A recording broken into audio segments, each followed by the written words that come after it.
à tous et bienvenue pour une nouvelle partie d'échecs. Et aujourd'hui je vais jouer en live contre le bot de MrBeast sur chess.com. Et je vais jouer avec les pièces noires. Alors je vais voir, on attend son premier coup. Et on a D4, je vais venir jouer D5. Rien d'incroyable. Le gambit de la dame. Et je vais venir jouer C6 pour rentrer dans une slave. Cavalier F3. Et je vais jouer moi cavalier F6. On a cavalier C3. Alors on est dans une slave classique. Je vais venir prendre le pion en C4. Alors j'ai temporairement un pion de plus. Mais les blancs peuvent venir regagner le pion plus tard s'ils veulent. On a A4, c'est la théorie, pour empêcher B5 qui viendrait menacer de garder le pion. Maintenant B5, pion prend, cavalier prend. Donc je vais venir jouer fou F5.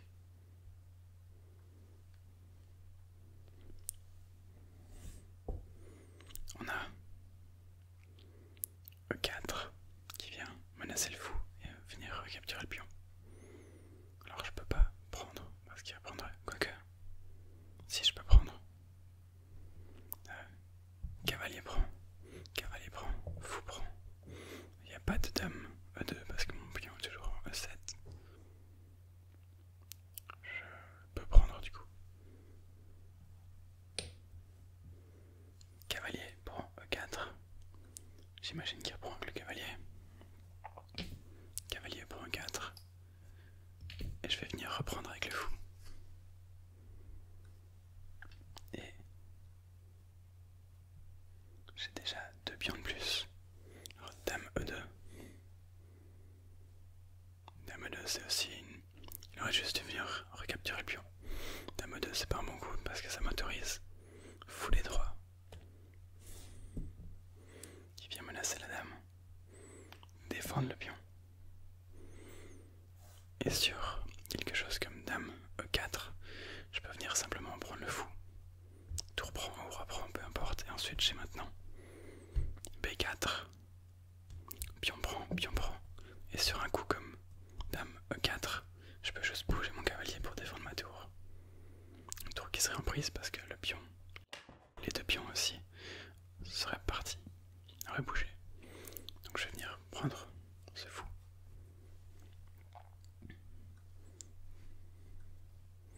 On a roi prend. Et maintenant, B5.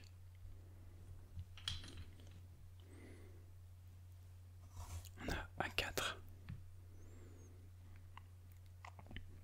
Bon, ça me fait absolument pas peur.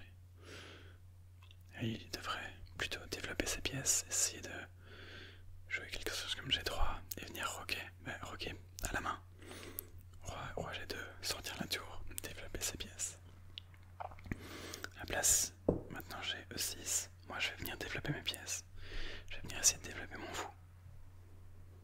On a cavalier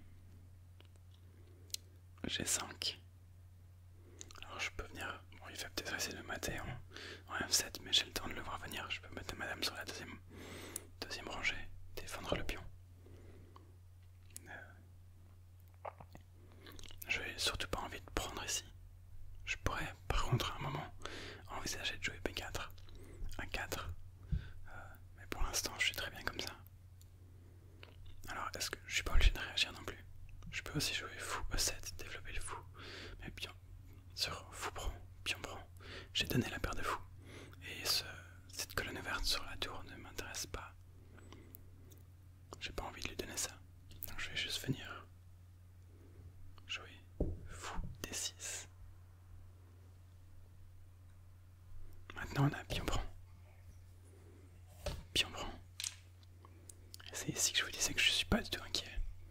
Pour un coup comme ce qui joue maintenant, par contre, j'aurais dû être un peu plus inquiet.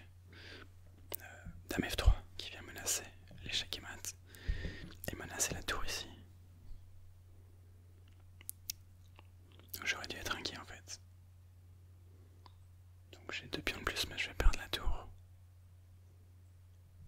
le vois. Bon, je peux roquer. Prends la tour.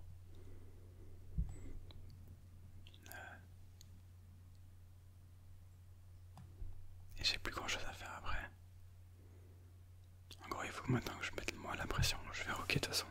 Il faut que je pare le mat. Je peux me mettre un peu à l'abri. C'est exactement l'idée que j'ai vue tout à l'heure. Sauf que avec le mat, j'y ai pensé en plus. Mais je l'ai pas pris en compte. Non, il menace aussi ce pion-ci.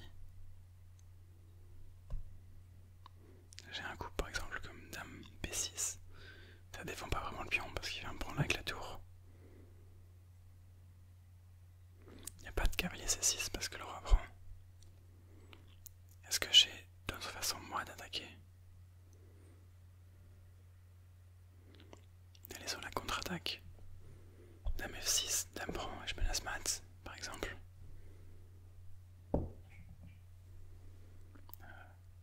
Je joue pas bien avec le... Je sais pas si c'est parce que j'ai le micro qui est devant ma tête. Et donc je vois pas cette partie-ci Cette partie-ci de l'échiquier qui est un petit peu cachée par le micro. Je vois pas bien les cases. Aussi c'est simplement parce que j'ai pas l'habitude de jouer sur un échiquier. Je joue beaucoup en ligne, mais pas beaucoup sur l'échiquier. Mais je joue pas bien dans ce genre de vidéo, j'ai l'impression. Je crois que je vais venir prendre le pion. Ça vient directement avec une menace de mat. Ça mange pas de pain. S'il bouge le fou, je peux manger ici. Ou je peux aussi venir jouer un fou C5 qui viendrait défendre le pion. Menacer checkmate. Donc dame prend D4. Et je dois dire, j'ai perdu ma tour, mais j'avais 2 pions de plus.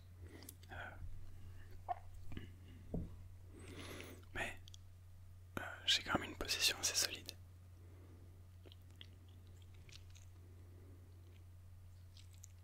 Et j'ai un avantage de développement.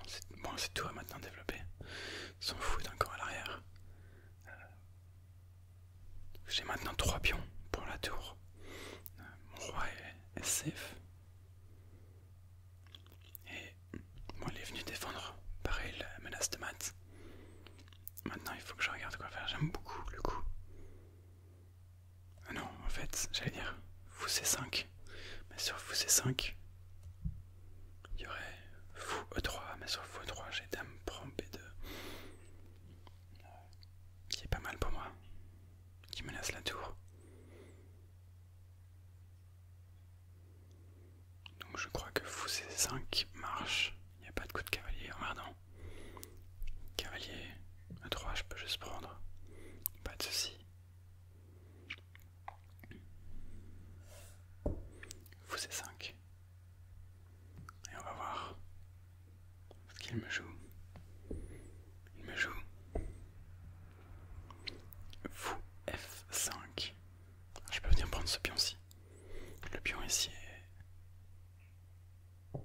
n'est pas menacé. Et puis, je commence toujours cette idée potentiellement d'un échec mat avec moi. Si la dame s'en va. Si j'ai ma dame en B2. Donc je crois que dame prend B2 est un bon coup. Alors s'il prend la tour, je reprends. S'il prend le cavalier, je reprends avec ma tour. S'il prend le cavalier, je reprends avec ma tour. Et la dame prend F7. Roi H8. Je menace toujours sa tour aussi. Je vois pas de mat direct.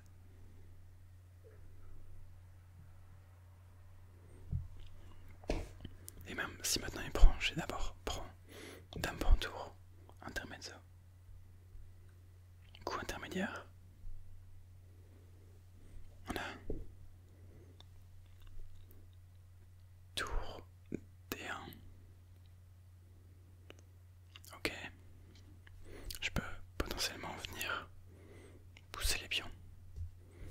J'ai 3 pions passés liés. Essayer de venir comme ça. Du moment que je me fais pas mater, je suis bon. J'ai aussi H6. Potentiellement H6, le cavalier peut reculer.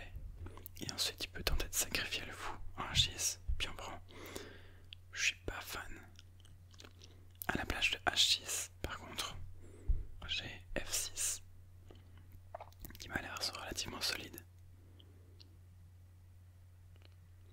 F6, cavalier. F6, cavalier E4, qui menace le fou. Je sais pas exactement ce que je fais avec mon fou. Fou B5 peut-être, mais ou bien juste venir reculer le fou et avancer ces deux pions aussi. Je suis pas obligé de jouer F6 maintenant non plus. Hein. Il peut pas vraiment bouger sa dame parce que je viendrai le mater. J'ai pas spécialement envie de bouger mon pion tout de suite, donc je crois que je vais jouer B4, C3, avec l'idée de jouer C3 d'abord et jouer sur les pions passés. Alors il vient prendre ici. Je reprends, il va venir prendre. Je vois pas de menace de mat. Je vois pas comment il peut mater. Mais je vais quand même perdre 2 pions. Et j'ai la menace potentiellement de tour F1, tour F8, protégé par le fou, avec tour F2.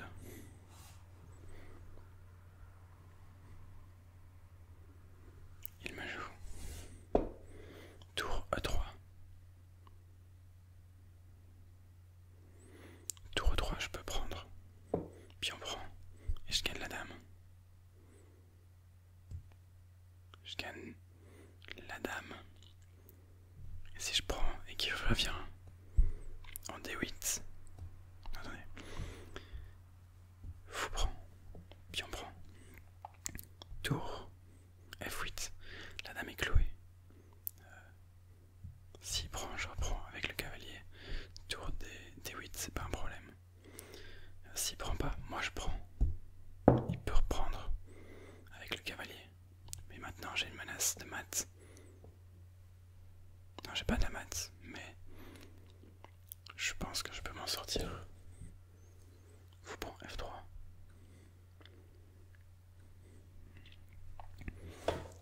Il reprend. Et j'ai dit de la merde en fait parce que j'ai plus mon fou. En C5. Pour protéger ici. J'ai fait n'importe quoi encore. J'aurais plutôt, au coup précédent, j'aurais pu le jouer. Parce que maintenant je menaçais de venir en échec. Donc au coup précédent ça marchait, j'ai oublié que mon fou bougeait. Alors maintenant je suis plus embêté. Alors, par contre il m'a rendu la tour. Donc il m'a rendu l'avantage matériel. J'ai une tour et une dame contre la tour cavalier. Si je viens jouer dame F6 échec, dame prend F6, pion prend, cavalier prend, je peux pousser ici et je commence à avoir une marée de pions. Et je suis pas sûr qu'il sait défendre malgré le fait que j'ai une pièce de moins. J'ai tellement de pions de plus. 3 pions de plus. Et 2 pions de plus à la fin de la ligne. Je vais aller jouer ça. Dame F6 échec, j'imagine. J'allais dire j'imagine qu'il reprend mais il reprend pas. Alors maintenant j'ai pas envie de prendre. Je peux juste venir pousser mes pions ici. Il me laisse rien. Je préfère que lui prenne et que moi je prenne. Ou alors, dame prend, cavalier prend.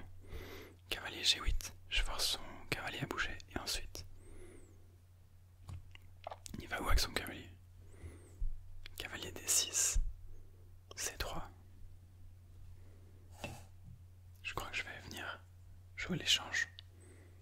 J'aime bien. J'aime bien le look de la finale. Cavalier D6.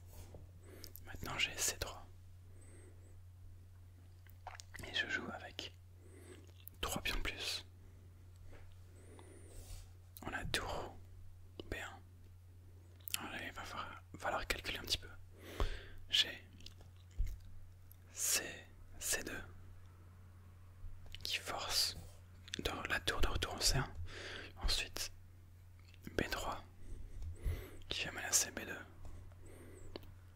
C2, tour C1, B3, cavalier C4, B4, cavalier prend B4, tour prend B4, roi B2. J'ai gagné le matériel et j'ai un avantage décisif dans cette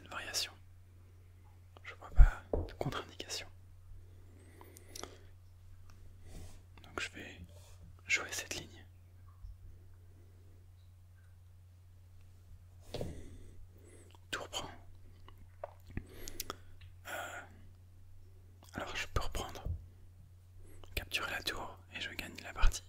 Probablement si je fais pas de grosse erreur. J'ai B2. B2 qui le force à lui se sacrifier le pion pour que moi je vienne prendre avec la tour. J'active ma tour, je menace le pion ici. Potentiellement pousser ce pion-ci. Après, pion prend. Roi B2. Je peux venir pousser le pion qui est défendu un peu par le roi. Qu'est-ce qui est le mieux?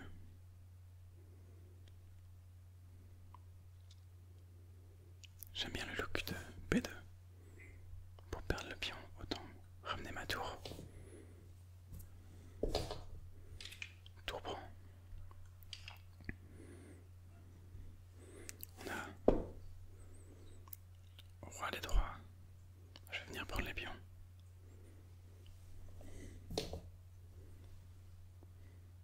J'ai toujours ce pion passé ici qui va être un gros problème pour lui. Et maintenant le plus simple, c'est probablement simplement de simplifier la position. Échec. On a roi C5, alors je peux prendre le cavalier. Cavalier prend. Roi F7, il est obligé de venir ici, je peux créer un pion passé de ce côté-ci. Je crois que je vais jouer ça. C'est le plus simple. J'imagine qu'il reprend le roi.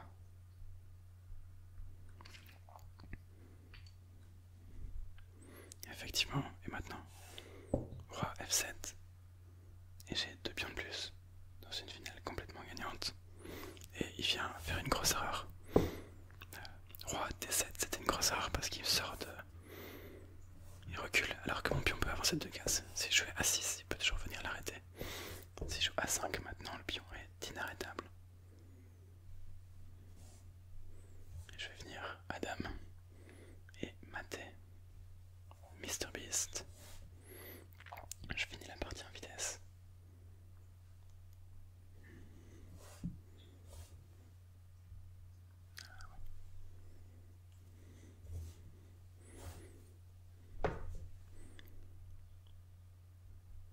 Je fais un dame. Bon là, plus rien d'incroyable maintenant.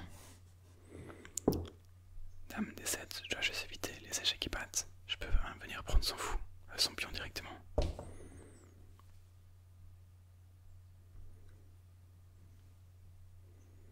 On a Dame C6, je vais ramener mon roi.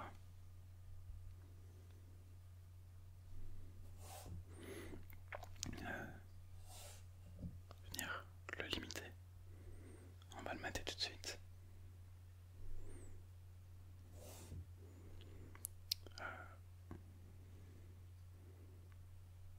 Bon, le plus simple. Et on remarque que maintenant, son roi est limité sur les 2 cases ici. Il peut encore bouger le pion ici aussi. Je pourrais potentiellement le mettre en stalemate, en échec qui batte. Je peux faire un truc un petit peu marrant. Je vais essayer de faire un petit truc un peu marrant. Je vais venir jouer Dame C7 pour le mettre en échec et batte, sauf qu'il a encore ce coup de pion. Donc il peut venir prendre le pion. Et à la place de le mater, je vais jouer un coup comme A5 pour lui donner lui l'occasion de venir à dame. Il n'a pas le choix, il doit promouvoir. Il peut promouvoir autre chose qu'une dame. Et maintenant, échec et mat. Et la partie est terminée. Je vais lancer une petite analyse de partie vite fait et je vous retrouve. Alors, voilà, j'ai lancé l'analyse. Pas une très bonne partie, je lui ai laissé ce coup dame F3 qui me menaçait mat et menaçait la tour. Je lui ai laissé le coup alors que j'ai vu les idées. J'avais pas vu dame F3, je regardais des coups intermédiaires. Mais grosse erreur de ma part, j'ai réussi à m'en sortir quand même, à survivre parce que le bot est seulement 1100. Donc, grosse différence d'élo entre lui et moi. Mais je suis pas du tout satisfait de la qualité de jeu de la partie. La finale était pas mal. Mais le milieu de partie était atroce. À part ce coup-là, le reste était pas mauvais. Mais du coup, difficile. Ouais. Aux échecs, il suffit d'un pouvez jouer 50 bons coups et un mauvais coup à la suite. Si l'adversaire ne fait pas de grosse erreur, vous êtes foutu. Voilà. Si vous avez aimé la vidéo, n'hésitez pas à laisser un like et à vous abonner pour plus de vidéos dans le même genre. Et si vous êtes encore là, n'hésitez pas à m'envoyer certaines de vos parties à vous. Vous pouvez me laisser en commentaire le PGN d'une de vos parties. Et je me ferai un plaisir de les analyser dans une vidéo. Je veux faire une de mes prochaines vidéos, où j'analyse vos parties en live. Donc je regarde vos parties. Et à la place de montrer, par exemple, dans la dernière vidéo, je montre une partie de Garry Kasparov. Je montrerai une de vos parties, potentiellement en regardant les erreurs ou vos coups brillants. Pourquoi vous avez perdu, pourquoi vous avez gagné. C'est un truc que j'aimerais bien faire. Donc si vous avez envie de voir une de vos parties analysées en vidéo, n'hésitez pas, surtout pas, à me l'envoyer en commentaire. Voilà. Et sur ce,